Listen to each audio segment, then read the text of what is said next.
할렐루야. 하나님의 은혜와 평강이 오늘 예배드리시는 모든 성도님들과 함께 하시기를 주의 이름으로 축원드립니다.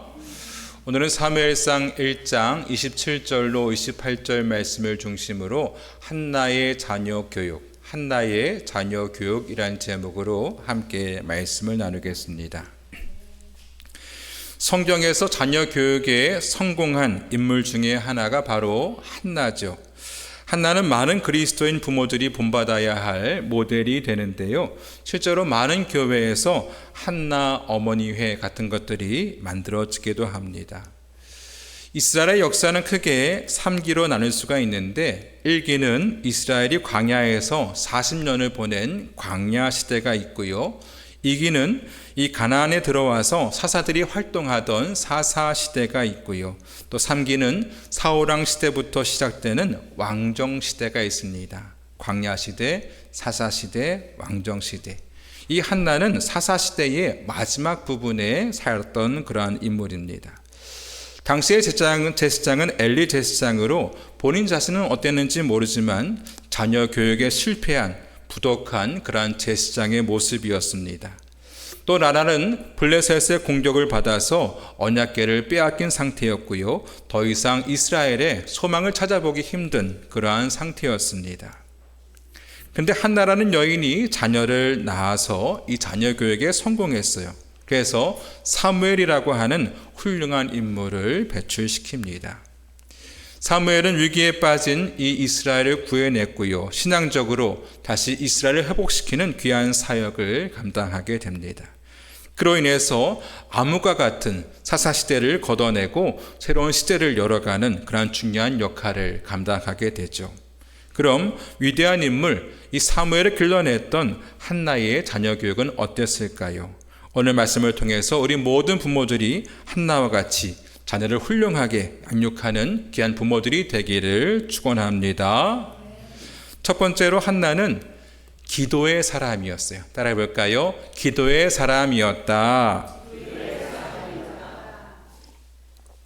한나는 엘가나라는 남편이 있었는데요. 이 엘가나에게는 2명의 부인이 있었습니다. 한 명은 한나였고 한 명은 브닌나였죠. 근데 이 브닌나에게는 자식이 있었고요. 한나에게는 자식이 없었어요. 부인이 2명인데 한 명은 자식이 있고 한 명은 자식이 없다. 비교를 안 할래도 안 할 수가 없는 것이죠. 늘 자식이 없는 서름에 위축되고 자존감이 낮아질 수밖에 없었습니다. 우리 6절과 7절 말씀 같이 읽어보겠습니다. 시작. 그의 적수인 브닌나가 그를 심히 격분하게 하여 괴롭게 하더라. 매년 한나가 여호와의 집에 올라갈 때마다 남편이 그같이 하매 브닌나가 그를 격분시키므로 그가 울고 먹지 아니하니. 가뜩이나 자식이 없어서 서러운데 이 정적 라이벌인 브닌나가 맨날 놀리는 거예요. 야, 너는 여자가 애도 못 낳냐? 비실비실해서 애도 못 낳네? 그러면서 막 괴롭히는 거죠. 요즘과 같은 때는 시험과 낙이라든지 여러 가지를 시도해 볼 수 있겠지만 그 옛날에는 그런 게 없었죠. 한나는 너무 속상한 나머지 먹는 것도 다 거부했습니다. 근데 그럴 때마다 한나가 뭐를 했느냐? 성전에 올라가서 기도를 드렸어요. 우리 27절 말씀도 같이 읽어보겠습니다. 시작. 이 아이를 위하여 내가 기도하였더니 내가 구하여 기도한 바를 여호와께서 내게 허락하신지라. 아멘. 이 한나가 속상해서 하나님께 나가서 기도했더니 어떻게 했어요? 하나님께서 자식을 허락해 주셨습니다. 그럼 사무엘상 1장을 읽어보면 이 한나의 인간적인 모습을 찾아볼 수가 없어요. 한나가 이뻤는지 못생겼는지 성격이 착했는지 나빴는지 머리가 똑똑했는지 이런 모습이 전혀 나와 있지 않습니다. 근데 오직 기도했다라는 얘기밖에 없어요. 이것을 볼 때 한나는 기도의 사람, 신앙의 사람이었다는 것을 우리가 알 수 있죠. 이런 우리는 누구나 자녀들을 훌륭하게 키우기를 원합니다. 오늘 말씀의 이 사무엘처럼 훌륭한 인물로 길러내기를 원하죠. 그런데 이 사무엘은 어떤 어머니에서 통해서 나왔습니까? 기도하는 어머니 한나를 통해서 태어나게 됐어요. 무슨 얘기냐? 기도의 부모를 통해서 훌륭한 자식이 나게 된다 하는 것입니다. 여러분, 부모는 자녀가 자라는 토양과 같다 이런 말이 있습니다. 꽃이나 나무가 좋은 꽃, 좋은 열매를 맺으려면 땅이 좋아야 돼요. 좋은 땅에서 좋은 열매가 나는 것이지 나쁜 땅에서는 좋은 열매가 맺힐 수가 없습니다. 마찬가지로 부모는 자녀의 영적인 토양과 같아요. 부모의 신앙이 좋아야 좋은 자녀를 기를 수가 있습니다. 이 한나는 기도의 어머니, 좋은 신앙의 토양이 되는 사람이었기 때문에 위대한 선지자인 사무엘을 낳아서 기를 수가 있었던 것이죠. 또 부모는 식물의 씨앗과 같습니다. 식물은 그 씨앗에 따라 열매가 달라지게 되죠. 호박씨를 심으면 호박이 나고요. 장미씨를 심으면 장미꽃이 나는 것이죠. 호박씨를 심었는데 장미꽃이 나올 리가 없습니다. 저희 유진이가 엄마랑 밖에 나가면 사람들이 엄마인지 잘 못 알아볼 때가 있어요. 근데 저랑 같이 나가면 바로 알아봅니다. 왜요? 닮았으니까요. 자녀는 어떻게든 그 부모와 닮게 되어 있습니다. 그런데 자녀가 닮는 것은 부모의 겉모습만 닮는 것이 아니라 부모의 내적인 모습, 영적인 모습도 닮게 되어 있는 것이죠. 부모가 경건하면 자녀도 경건하기 쉽고요. 부모가 주일 성수를 하면 자녀도 주일 성수를 하게 됩니다. 반대로 부모가 기도를 안 하면 자녀도 기도를 안 하게 되고요. 또 부모가 성경을 보지 않으면 자녀도 성경을 보지 않겠죠. 좋은 신앙의 부모에게서 나쁜 자녀가 나오기 어렵고 또 안 좋은 신앙의 부모에게서 좋은 신앙의 자녀가 나올 수 없는 것입니다. 왜 그렇습니까? 자녀는 부모와 가장 많은 시간을 보내면서 부모의 모습을 가장 많이 보고 그것을 자연적으로 습득하기 때문입니다. 따라서 우리는 부모로서 자녀의 본이 되도록 늘 노력을 해야 됩니다. 어느 초등학교에서 자연학습 농장을 견학을 갔어요. 선생님이 아이들에게 묻습니다. 고구마는 언제 캐지요? 가을에 캐요.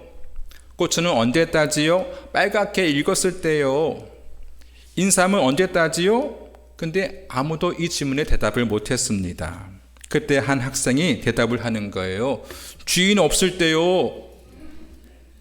무슨 얘기입니까? 그 아이의 아버지가 남의 인삼밭에서 몰래 밤에 캐나간 것을 이 아이가 봤던 것이죠.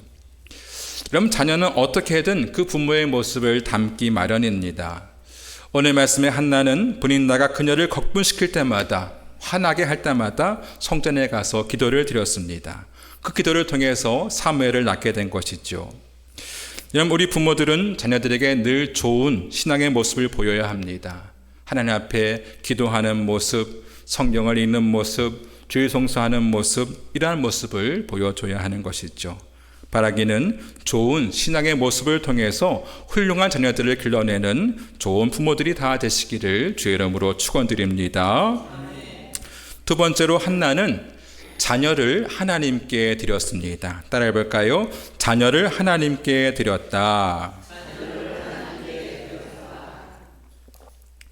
절기가 돼서 한나와 엘가나가 제사를 드리러 갔는데 이 또 분인나가 한나를 막 격분을 시키는 거예요.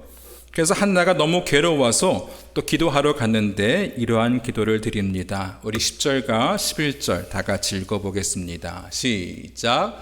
한나가 마음이 괴로워서 여호와께 기도하고 통곡하며 서원하여 이르되 만군의 여호와여, 만일 주의 여종의 고통을 돌보시고 나를 기억하사 주의 여종을 잊지 아니하시고 주의 여종에게 아들을 주시면 내가 그의 평생의 그를 여호와께 드리고 삭도를 그의 머리에 대지 아니하겠나이다. 아멘. 한나가 뭐라고 기도했냐면요, 제게 아들을 주시면 그의 평생을 여호와께 드리겠습니다. 또 그의 머리에 삭도를 절대 대지 않겠습니다. 서원 기도를 드린 것이죠. 그리고 나서 정말 한나가 아이를 낳게 됐습니다. 그리고 그 아이를 어떻게 했느냐? 우리 28절도 같이 읽어보겠습니다. 시작. 그러므로 나도 그를 여호와께 드리되 그의 평생을 여호와께 드리나이다 하고 그가 거기서 여호와께 경배하니라. 아이를 어떻게 했어요? 성전에 데리고 가서 드리고 왔습니다. 대단한 믿음이죠. 이 한나에게 평생의 소원이 있다면 아이를 낳아서 자기 품에 안아보는 것이 소원이었습니다.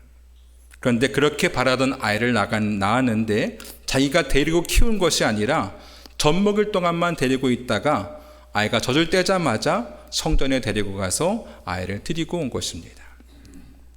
한나 입장에선 아이를 보낸다는 결정이 쉽지 않았을 거예요. 마음이 흔들렸을 만도 한데 이 한나는 흔들림 없이 하나님께 아이를 드렸습니다. 여기 드리나이다 라는 말은 원어로 샤알이라고 해서 요구되다, 요구하여 지다 이런 뜻이에요. 하나님께서 자신의 요구를 들어주셨기 때문에, 그래서 아이를 주셨기 때문에 자신도 하나님의 요구에 응하여 아기를 바칩니다 이런 뜻이에요. 한나가 이 사무엘을 하나님께 드린다고 했던 것은요, 일시적으로 위탁하는 것이 아니라 영원히 양도했다 이런 뜻입니다. 구약시대 때에 소나 어린 양을 제물로 드리듯이 이 사무엘을 하나님께 영원히 드린 것입니다. 근데 한나가 바친 방법이 무엇입니까? 사무엘을 성전에서 자라게 했던 것이죠. 즉 어렸을 때부터 성전에서 교육을 받고 자라며 살게 한 것입니다. 이것이 아이를 하나님께 드린 거예요. 우리는 자녀를 양육함에 있어서 분명한 목표가 있어야 됩니다. 아이를 세상의 성공자로 키울 것인지 하나님의 일꾼으로 키울 것인지 이것을 분명하게 정해야 됩니다. 그리고 하나님의 일꾼으로 키우려면 먼저 아이를 하나님께 드려야 하죠. 아이를 하나님께 드리는 법은 이 아이가 신앙적인 환경에서 자랄 수 있도록 말씀으로 양육하는 것입니다.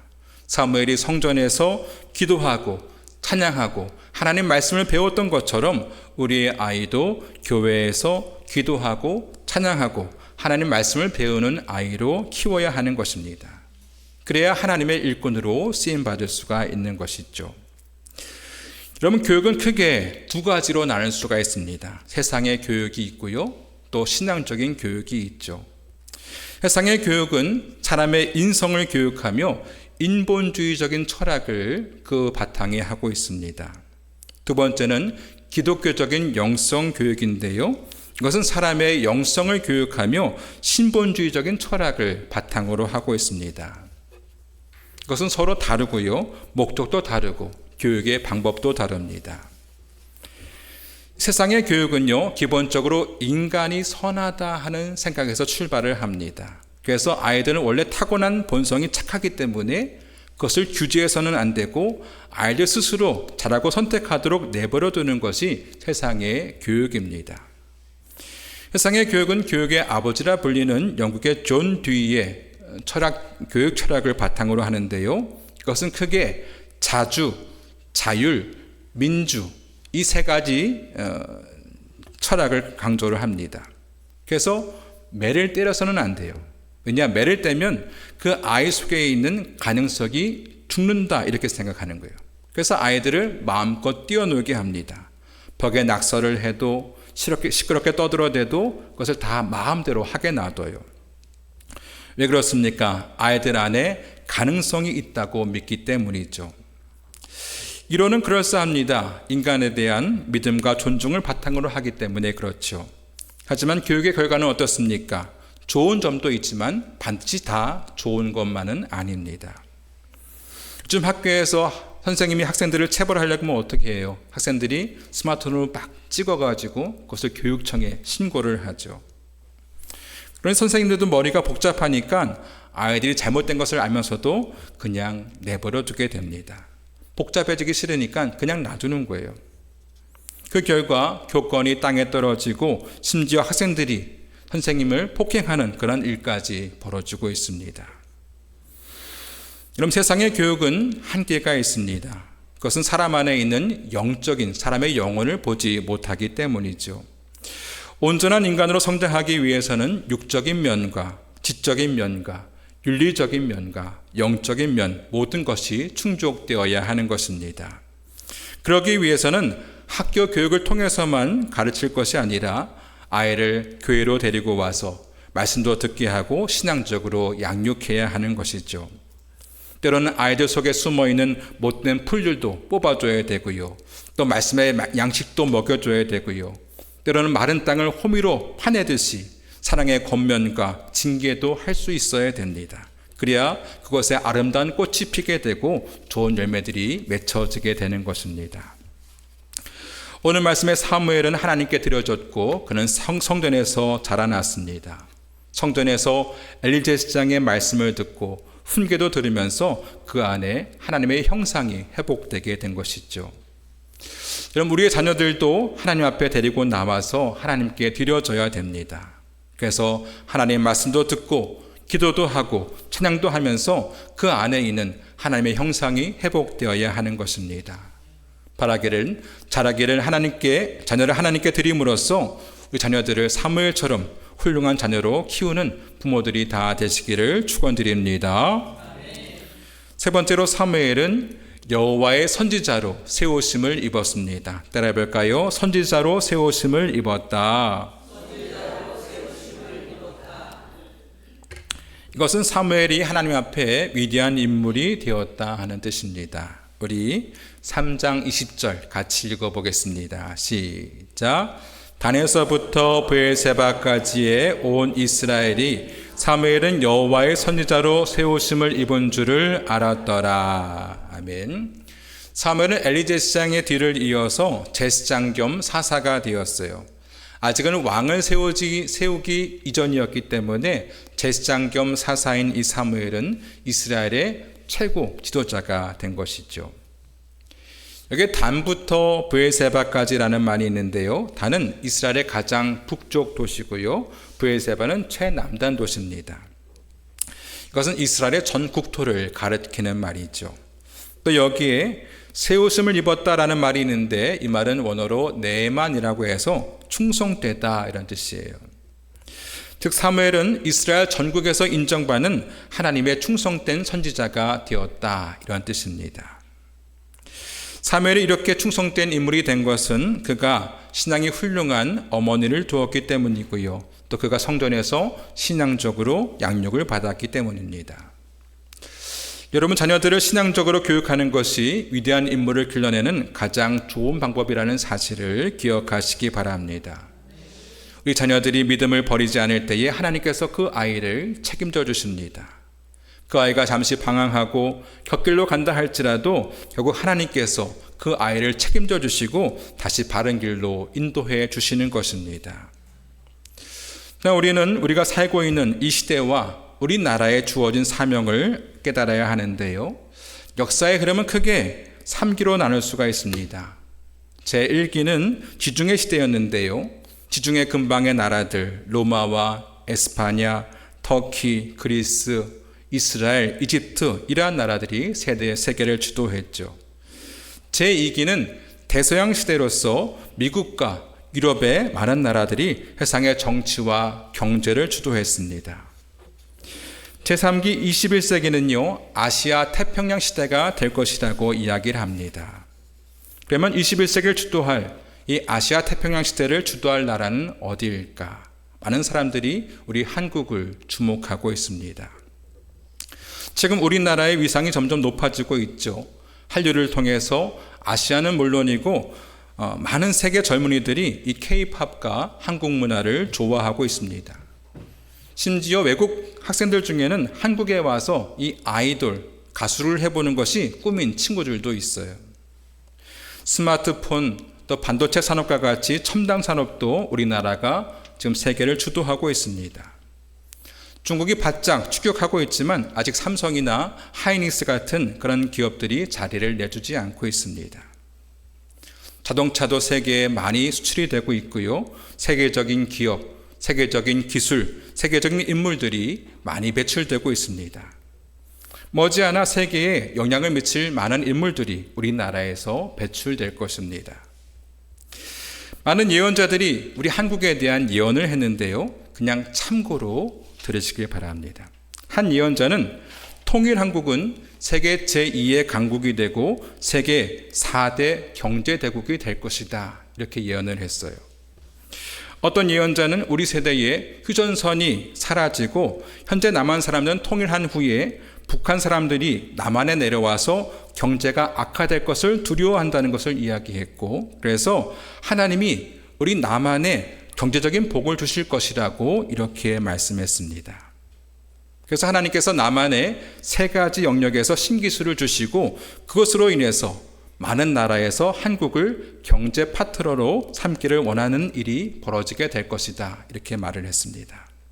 하지만 이 모든 것은 고비를 넘길 때 가능하다, 이렇게 얘기를 했어요. 물론 이러한 이야기들은 성경에 기록된 것이 아니라 예언하는 예언자들의 예언이기 때문에 그것을 곧이곧대로 믿어서는 안 되겠지만 전혀 가능성이 없는 이야기는 아닙니다. 우리나라는 현재 반도체 기술이라든지 선박 기술이라든지 자동차 기술, 또 군수 문품을 만드는 그런 기술 분야에서 두각을 나타내고 있죠. 사실 이러한 일들은 우리가 10년 전만 해도 상상도 하지 못했던 그러한 일들입니다. 우리나라는 언제나 역사의 그 변두리에 머물러 있었죠. 가난하고 약한 나라였습니다. 하지만 하나님은 마지막 때에 우리 대한민국과 우리 한국교회를 들어 쓰실 것입니다. 그러기 위해서라도 정치가 안정될 것이고 경제적으로 크게 성장하게 될 것입니다. 왜 그렇습니까? 한국은 작은 나라이지만 미국 다음으로 선교사를 많이 배출하는 나라이고 한국교회만큼 뜨거운 교회가 없기 때문입니다. 세계의 역사가 이것을 증명해주고 있는데요. 역사상 복음이 활발했던 모든 나라들은 세계를 지배했었습니다. 17세기에 스페인의 복음이 들어가면서 스페인은 세계 무역을 장악하고 세계를 지배했었습니다. 18세기에 네덜란드와 프랑스가 기독교 국가로 세계를 지배했었죠. 또 19세기에는 영국에 복음의 불이 붙으면서 영국은 해가 지지 않는 나라라고 불리웠습니다. 또 20세기에 미국이 세계 선교를 담당하면서 세계의 최인류 국가가 되었죠. 21세기에는 과연 누가 주인공이 될까요? 바로 한국이 그 역할을 감당하게 될 것입니다. 우리 한국은 신앙적으로 준비된 나라이고 가장 복음에 열정이 있는 나라이기 때문입니다. 21세기에는 반드시 한국에서 위대한 인물들이 나오게 될 건데요. 누가 그 위대한 인물이 되어야 하겠습니까? 우리 자녀들이 그런 위대한 인물들이 되기를 바랍니다. 그러기 위해서는 우리 자녀들이 사무엘처럼 신앙으로 교육받는 그러한 자녀들이 되어야 하겠죠. 잠언 22장 말씀에 마땅히 행할 길을 아이에게 가르치라. 그래야만 늙어도 그것을 떠나지 아니하리라 했습니다. 사무엘과 같이 훌륭한 인물을 길러내기 위해서는요, 먼저 부모된 우리들이 한나와 같이 신앙의 모범이 되는 사람이 되어야 하고요, 우리 자녀를 하나님께 드릴 수 있는 결단을 해야 하고요, 또 그 자녀를 신앙으로 잘 양육해야 됩니다. 그래서 우리 자녀들 가운데 제2의 사무엘, 또 제2의 모세, 제2의 다윗과 같은 위대한 인물들이 많이 배출되기를 주의 이름으로 축원드립니다. 우리 함께 찬송하고 기도하겠습니다.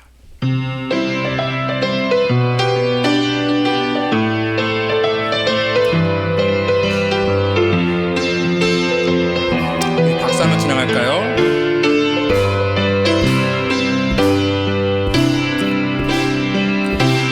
너는 담장 너머로 뻗은 나무 가지에 푸른 열매처럼 하나님의 귀한 축복이 삶에 가득히 넘쳐날 거야.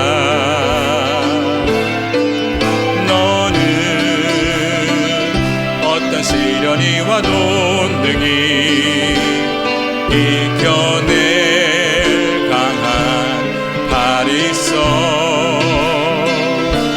전능하신 하나님께서 너와 언제나 함께 하시니 너는 하나님의 사랑, 너는 하나님의 사랑, 아름다운 하나님의 사랑. 나는 널 위해 기도하며 내 길을 축복할 거야.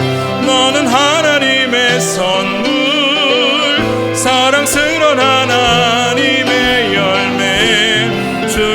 품에 꽃 피운 나무가 되어줘. 너는 하나님의 사람. 우리 옆 사람과 할까요? 너는 하나님의 사람, 아름다운 하나님의 사람. 나는 널 위해 기도하며 내 길을 축복할 거야. 너는 하나님의 선물, 사랑스러운 하나님의 열매, 주의 품에 꽃 피운 나무가